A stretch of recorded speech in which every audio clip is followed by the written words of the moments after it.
बुलेटिनची सुरुवात करूयात तर महाराष्ट्राच्या राजकारणात खळबळ उडवून देणाऱ्या एका गौप्यस्फोटानं पहाटेच्या शपथविधीवरून जो गौप्यस्फोट करण्यात आला त्या गौप्यस्फोटानं महाराष्ट्राचं राजकारण पुन्हा ढवळून निघतंय। त्याचं कारण आहे की शपथविधी नव्हे तर ती पवारांची खेळी होती असं जयंत पाटील यांनी खळबळजनक विधान केलं, दावा केला।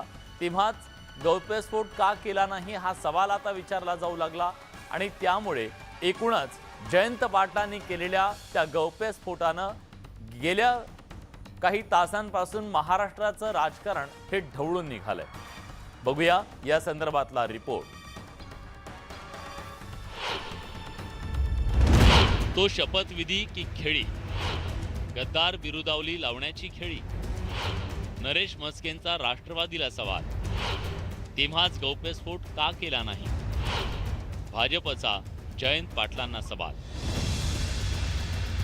3 वर्षांनंतरही पहाटेच्या शपथविधी विषयीचं गूढ आणि त्याविषयीची उत्सुकता अजूनही कायम असल्याचं जयंत पाटलांच्या वक्तव्यानंतर पाहायला मिळतंय। शरद पवारांची ती खेळी असू शकते असं वक्तव्य जयंत पाटलांनी केलं। त्यावर बाळासाहेबांच्या शिवसेनेनं वेगळाच प्रश्न उपस्थित केलाय। शिवसेना ठाकरे गटासोबतची आघाडी बाळासाहेब ठाकरेंचे विचार संपवण्यासाठी केली होती यावर शिक्कामोर्तब झाल्याचं नरेश म्हस्केंनी म्हटलंय। तर त्याच वेळी गौप्यस्फोट का केला नाही असा सवाल भाजपनं उपस्थित केलाय। अशा पद्धतीची जर खेळी केली असेल तर नक्कीच याच्या मागचा डाव काय होता? अजित पवार यांना कायम बंडखोर किंवा गद्दार ही बिरुद त्यांच्या मागे लावायची होती का? जर खेळी केली असेल तर मला तरी वाटतं की अजित पवार साहेब यांना कायमचं त्यांच्या मागे गद्दार आणि बंडखोर अशा पद्धतीने पदवी लावण्यासाठी ही खेळी केली असेल। असे गौप्यस्फोट हे त्या वेळेला का केले जात नाही आणि त्यामुळे अशा उशिरा सुचलेल्या शहाणपणाला, उशिरा मिळालेल्या माहितीला खरं म्हणजे काहीच अर्थ नसतो। त्या एका अर्थाने इरिलेव्हंट संदर्भ नसलेल्या गोष्टी झालेल्या असतात। बाळासाहेबांची शिवसेना आणि भाजपनं राष्ट्रवादी काँग्रेससह मवियातल्या घटक पक्षांवर जोरदार निशाणा साधला।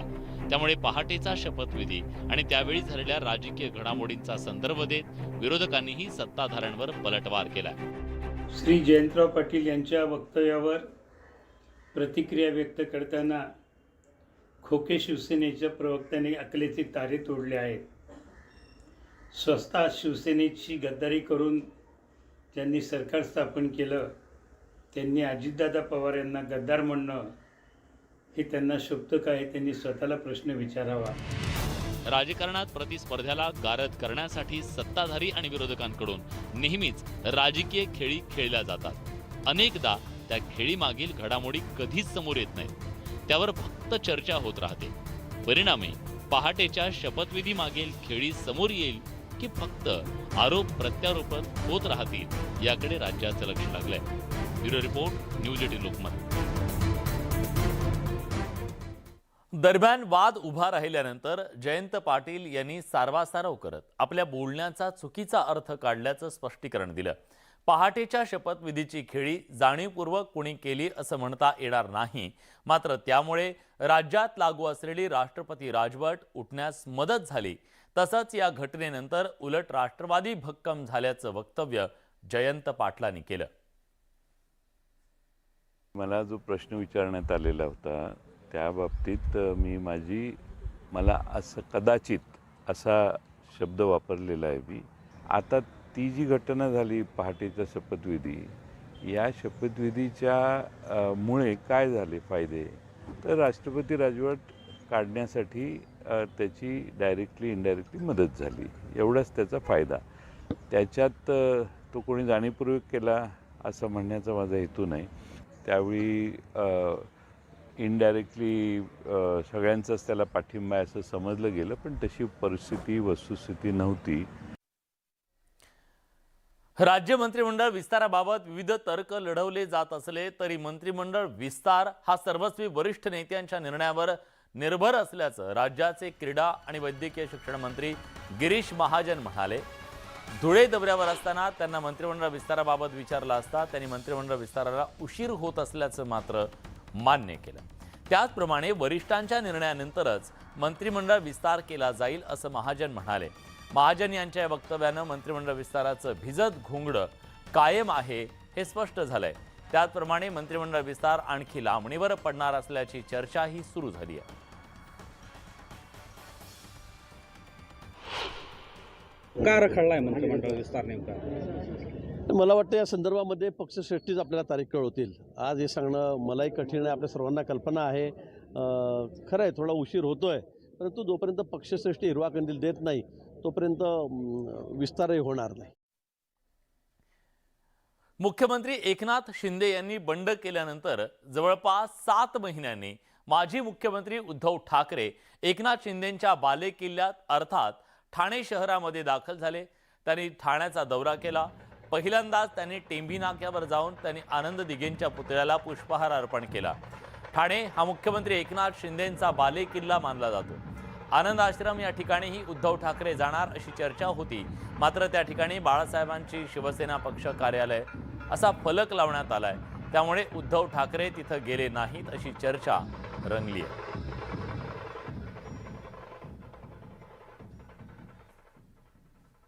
ठाण्याचं जे हिंदुत्ववादी शरीर होतं आमचं, हा जो आत्मा होता त्याला ना कॅन्सर झाला होता. छोटासा असा गाठ आली होती, एक 10% अशी गाठ आली होती.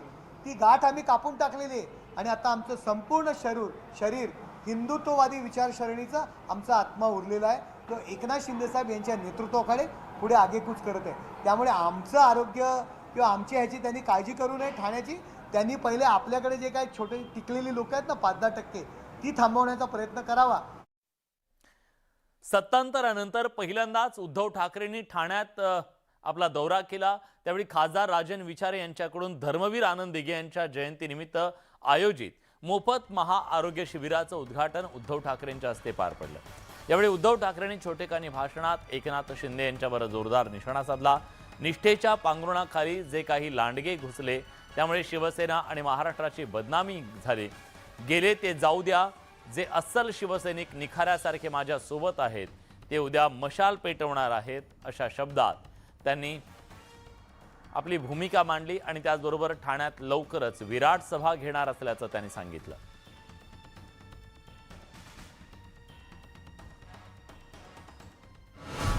जे अस्सल निष्ठावंत शिवसैनिक आहेत ते सगळे इकडे आहेत.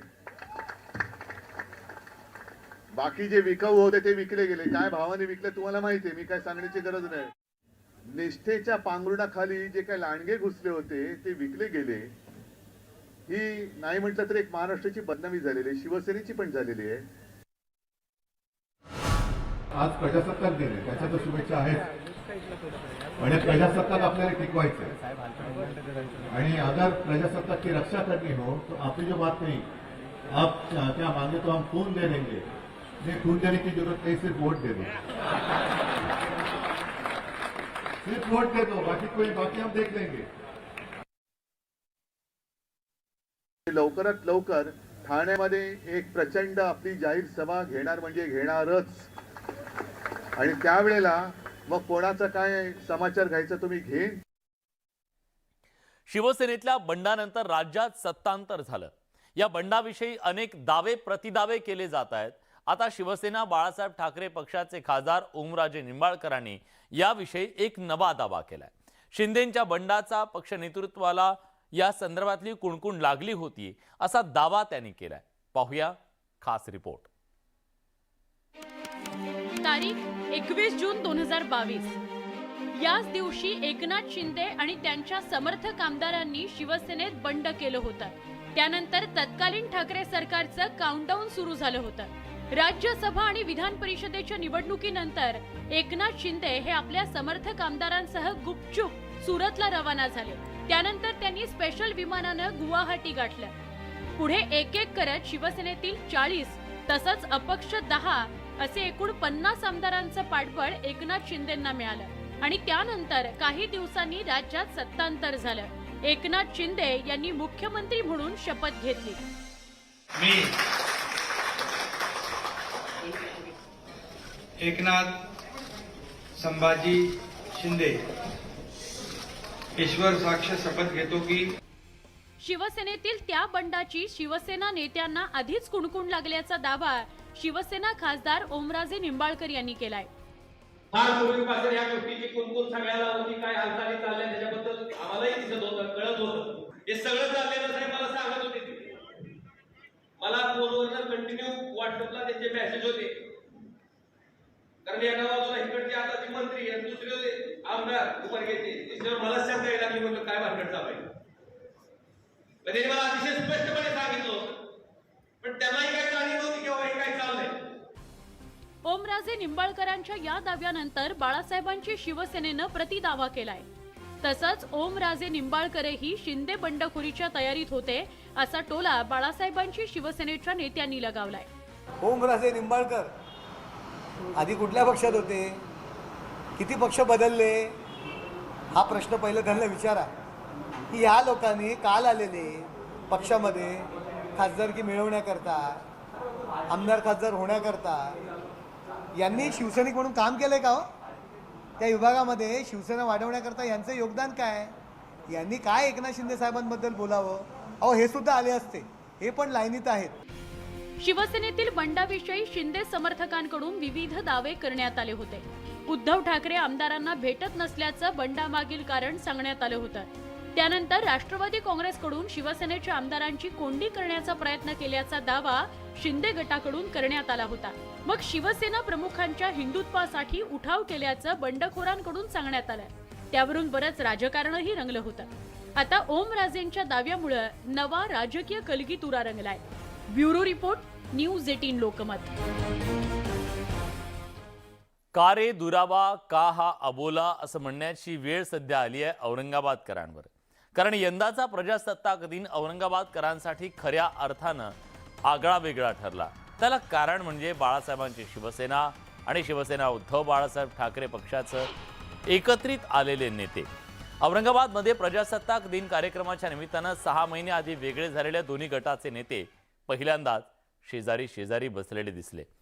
संजय शिरसाट आणि चंद्रकांत खैरेंना एका सोफ्यावर पाहून औरंगाबादकरांना आश्चर्याचा धक्का बसला. मात्र या दोन्ही नेत्यांनी एकमेकांशी बोलताना तोंडातून चकार शब्द काढला नाही. पालकमंत्री संदीपान भुमरे आपलं भाषण संपवून प्रथेप्रमाणे मान्यवरांना शुभेच्छा द्यायला आले तेव्हा ठाकरे पक्षाचे चंद्रकांत खैरे शुभेच्छा न देताच उठून गेले. यावेळी शिंदे पक्षाचे नेते आणि ठाकरे पक्षाचे नेते अंबादास दानवे यांनी मात्र प्रसंग सांभाळून घेतला. एकूणच काय तर दोन्ही पक्षाचे नेते जरी सोफ्यावर एकत्र आले तरी या दोन्ही नेत्यांच्या मधला कटुता अजून दुरावा अजून कायम असल्याचं स्पष्ट झालं. पालकमंत्री शुभेच्छा द्यायला येऊ लागले खरे साहेब. घटनाबाई आहे ते, घटनाबाई कालचं तुम्हाला माहित नाही का तुम्हाला? कालच्या याच्यात आलं पण ना आता ते शुभेच्छा द्यायला येतात प्रोटोकॉल नुसार, तुम्ही चाललाय उठून. त्यांचे काय प्रोटोकॉल कसला? चालू करा ना, तुम्ही शुभेच्छा घेणार नाही का भुमरे साहेबांच्या? घटनाबाई आहे ते. अगोदर त्यांनी हा अपमान केलेला आहे. घटनाबाई पालकमंत्री म्हणजे मला एक सांगायचं की यांना अधिकार कोणी दिले. दुसरी गोष्ट, हे काही सुप्रीम कोर्ट आहे का आम्हाला ठरवणारे? घटनाबाई आहे. पण मला सांगायचं की खैरे काही बोलतात. खैरेला हे जे चाललेलं आहे सध्याचं हे त्यांना सहन होत नाही, पाहायला जात नाही, दाखवल्या जात नाही, म्हणून ते असं बोलतात. आणि याच्या अगोदर सुद्धा ध्वजारोहण फडकायच्या आतच ते निघून गेलते आणि ही त्यांना ती सवय आहे त्यांना. नाशिक पदवीधर मतदारसंघातील महाविकास आघाडीच्या उमेदवार शुभांगी पाटील यांच्या प्रचारासाठी राष्ट्रवादीचे नेते छगन भुजबळ यांनी सभा घेतली. यावर बोलताना त्यांनी सुधीर तांबे आणि सत्यजित तांबेंवर हल्लाबोल केला. सुधीर तांबे यांनी उमेदवारी मागे घेऊन आणि सत्यजित तांबेंना अपक्ष म्हणून रिंगणात उतरवून बाळासाहेब थोरात आणि काँग्रेसला अडचणीत आणल्याची टीका भुजबळांनी केली. सुधीर तांबे यांच्याबद्दल आदर होता, मात्र उमेदवारी माघारीच्या नाट्यानं त्या आदराचा पालापाचोळा झाल्याची टीका भुजबळांनी केली. त्यांनी स्वतःचं तर नाव खराब केलंच, अधिक त्यांचे जे मेहुणे बाळासाहेब थोरात काँग्रेसचे पुढारी त्यांना अडचणीत आणलं आणि हिंदुस्थानातला सगळ्यात मोठा विरोधी पक्ष म्हटला पाहिजे काँग्रेस, त्या काँग्रेसला सुद्धा अडचणीत आलं. काही कारण नव्हतं ना त्यांना. 3 वेळा तुम्हाला आमदार केल्यानंतर तुम्ही या सगळ्यांना एका झटक्यामध्ये अडचणीत आणलं. मला डॉक्टर तांबेंबद्दल खूप आदर आणि चांगल्या भावना होत्या, पण त्या सगळ्या भावनांचा पालापाचोळा करण्याचं काम डॉक्टर तांबे यांनी एका तासामध्ये करू नका. कारण त्यांनी तसं सांगितलं असतं की मी उभा राहणार नाही, द्यायचा असेल तर सत्यजितला द्या, नाही तर आम्ही नाही राहतो, संपला विषय. ठरवलं असतं महाविकास आघाडीच्या लोकांनी कोणाला उमेदवारी द्यायची. नांदेडमधील बांधकाम व्यावसायिक संजय बियाणी यांच्या हत्याकांडातला प्रमुख शूटर दीपक रांगा याला राष्ट्रीय तपास यंत्रणेनं अटक केली आहे. या अटकेमुळे बियाणी हत्याकांडात नेमकं कोण कोण होतं याची माहिती मिळणार आहे. पाहूया खास रिपोर्ट. बिल्डर संजय बियाणींचा मारेकरी सापडला. दीपक रागाला नेपाळ बॉर्डरवर पकडलं. बियाणींच्या हत्येची सुपारी देणारे सापडणार.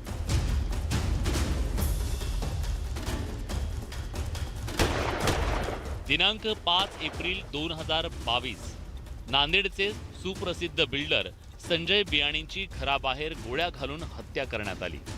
या हत्येत प्रमुख शूटर म्हणून भूमिका बजावलेल्या दीपक रांगा याला नेपाळ बॉर्डरवर अटक करण्यात आली. दीपक दहशतवादी हरविंदर सिंग रिंदा गँगचा शूटर होता. त्याच्या अटकेनं या हत्याकांडाचा उलगडा व्हायला मदत होणार आहे.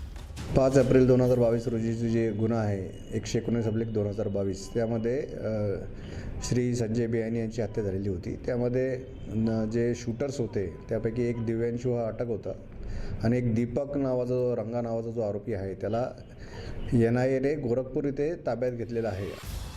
दीपक रांगाला अटक केल्यानं बियाणींची सुपारी कुणी दिली होती याची नेमकी माहिती पोलिसांना मिळणार आहे. या हत्याकांडाशी संबंधित 15 जणांना पोलिसांनी अटक केली आहे. पण दीपककडे अतिशय स्फोटक माहिती असण्याची शक्यता आहे.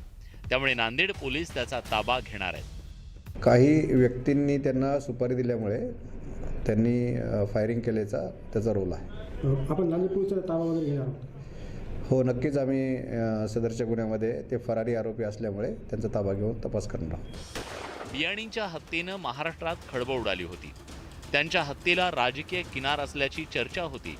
दीपकच्या अटकेनं बियाणींच्या हत्येचा गुंता सुटण्याची शक्यता आहे. दीपक रांगा हा केंद्रीय तपास यंत्रणांच्या टार्गेटवरती होता. त्याच्या अटकेनंतर संजय बियाणी प्रकरणातील आणखीन काही धागेदोरे पोलिसांच्या हाती लागतील. शिवाय अनेक दहशतवादी कारवायांचा देखील उलगडा होणार आहे. मुजीब शेख, न्यूज 18 लोकमत, नांदेड. पुण्यातल्या दौंड तालुक्यामध्ये पारगावमध्ये ज्या प्रकारचं हत्याकांड घडलं, सामूहिक हत्याकांड, त्यानंतर महाराष्ट्र हादरला. आता या हत्याकांडात एक नवा ट्विस्ट आलाय.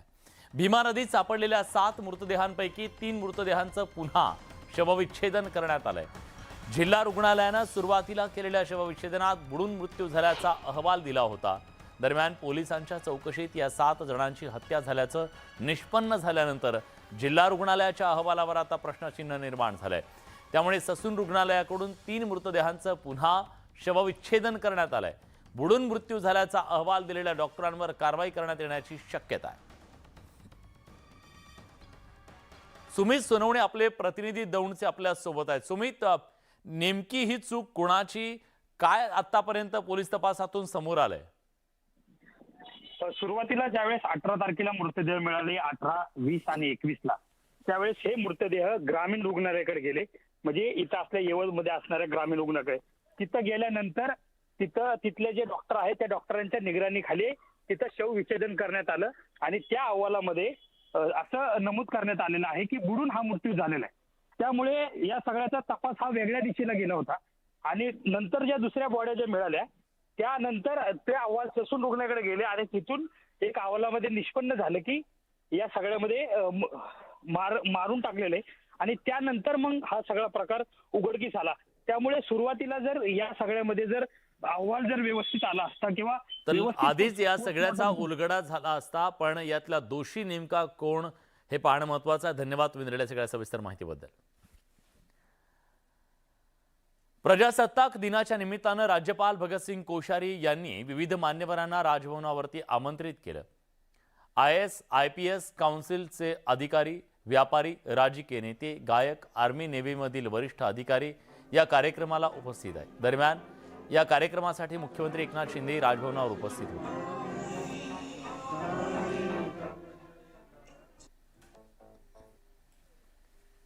तर राजभवनावरती विशेष कार्यक्रमाचं आजच्या प्रजासत्ताक दिनाच्या निमित्तानं आयोजन करण्यात आलं होतं राज्यपाल भगतसिंग कोश्यारी यांच्याकडून, आणि या कार्यक्रमाला अनेक दिग्गज मान्यवरांची उपस्थिती होती। यात IAS IPS अधिकारी त्याचबरोबर विविध क्षेत्रातले मान्यवर उपस्थित होते।